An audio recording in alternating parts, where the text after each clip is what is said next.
வணக்கம், welcome to Usha's ஃபுட்வேர்ல்ட்.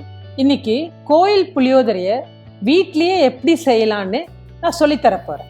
இதுக்கு தேவையான பொருட்களை இப்போ பார்ப்போம். இந்த ரெசிபியோட சீக்ரெட் என்னன்னா, நம்ம இப்போ 2 மசாலாவை தயார் பண்ண போகிறோம். அதில் ஒரு மசாலாவை புளிக்கரைசலோடையும் இன்னொன்று சாதத்தோடையும் சேர்க்க போகிறோம். ஒரு கடாயில் 1 டீஸ்பூன் நல்லெண்ணெய் விட்டு அது சூடானதும் 1 டேபிள் ஸ்பூன் கடலைப்பருப்பு, 1 டேபிள் ஸ்பூன் உளுந்தப்பருப்பு, 1 டீஸ்பூன் வெந்தயம், 1 டீஸ்பூன் சீரகம் போட்டு வதக்குங்க.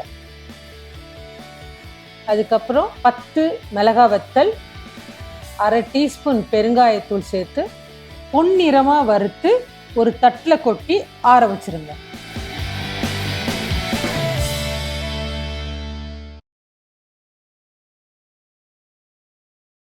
சாதத்திற்கு தேவையான மசாலா அரைக்க 1 டேபிள் ஸ்பூன் கருப்பு எள்ளு, 2 டேபிள் ஸ்பூன் தனியா,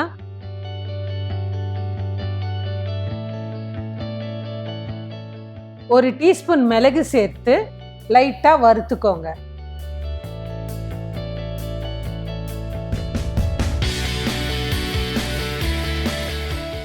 இறக்கும் போது கருவேப்பிலை சேர்த்து வறுத்து ஆற வச்சிருங்க.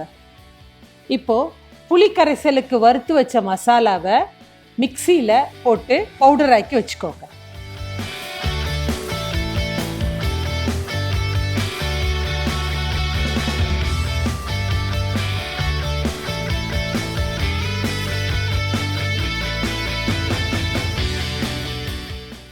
அடுத்து சாதத்திற்கு சேர்க்கிற மசாலாவை மிக்சியில் போட்டு தனியாக அரைச்சி வச்சுக்கோங்க.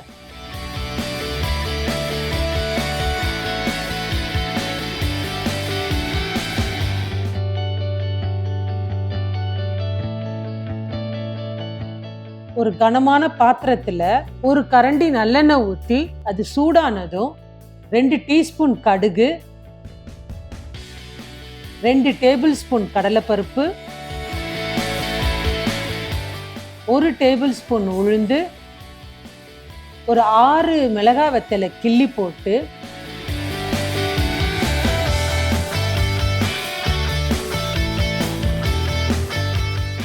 அதோட கருவேப்பிலை கொஞ்சம் போட்டு ஃப்ரை பண்ணுங்க. இது செவந்த உடனே நம்ம கரைச்சி வச்ச புளி கரைசலை ஊற்றி அதில் 1 டீஸ்பூன் மஞ்சத்தூள், 1/2 டீஸ்பூன் பெருங்காயத்தூள் சேர்த்து நல்லா கொதிக்க விடுங்க. இது நல்லா திக்காக வரணும். கொஞ்சம் எண்ணெய் விட ஆரம்பிக்கும் போது நம்ம அரைச்சி வச்ச புளி கரைசலுக்கான மசாலாவை அதில் சேர்த்து வதக்கிக்கோங்க.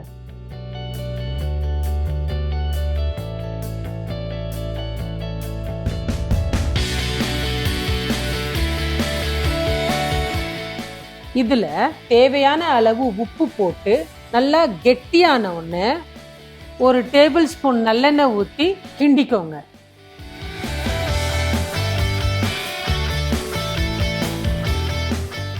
இந்த பதத்துக்கு வந்தோடனே புளிக்கரைசலை அடுப்புல இருந்து இறக்கிடுங்க.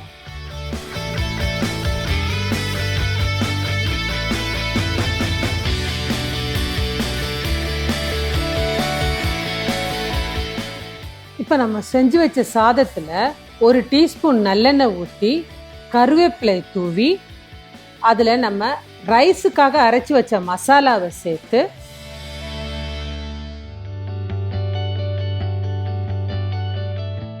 வறுத்த வேர்க்கல்லையை தூவி செஞ்சு வச்ச புளி கரைசலையும் சேர்த்து நல்லா மிக்ஸ் பண்ணிக்கோங்க.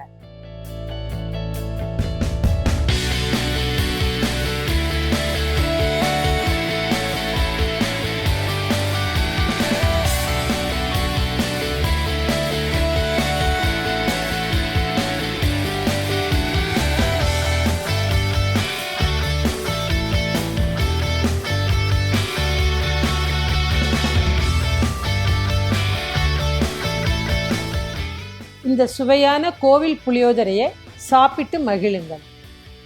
இந்த கோவில் புளியோதரையை வீட்டில் செஞ்சு பார்த்துட்டு மறக்காமல் என்னுடைய சேனலை சப்ஸ்கிரைப் பண்ணுங்கள். மீண்டும் உங்களை வேறொரு டிஷ்ஷுடன் சந்திக்கிறேன். நன்றி.